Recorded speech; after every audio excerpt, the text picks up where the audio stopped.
Gəlin halallaşaq əziz qohumlarım, bəlkə də ömrümün axır ilidir.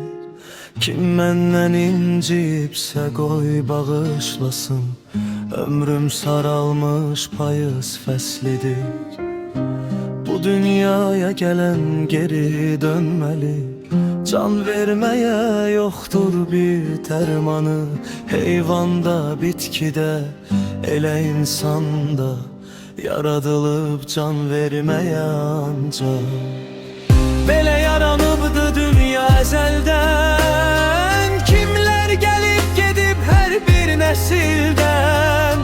Nə qədər ömür var yazıb yaradan, bəzən bir ötəni yada salın sizdən.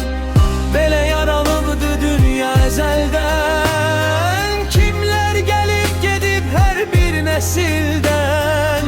Nə qədər ömür var yazıb yaradan, bəzən bir ötəni yada salın sizdən.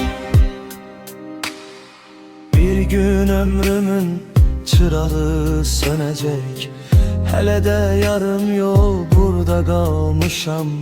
Heç yana getməmiş hələ buradayam, taleyin yolunda biraz dalmışam.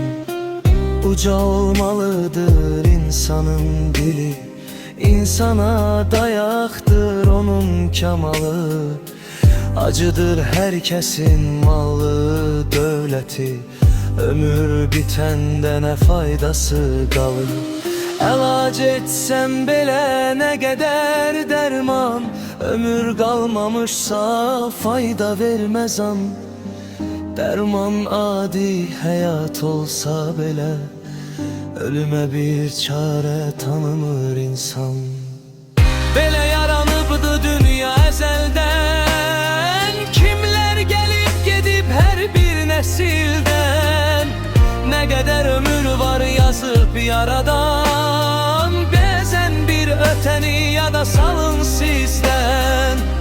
Belə yaranıbdı dünya əzəldən, kimlər gəlib gedib hər bir nəsildən.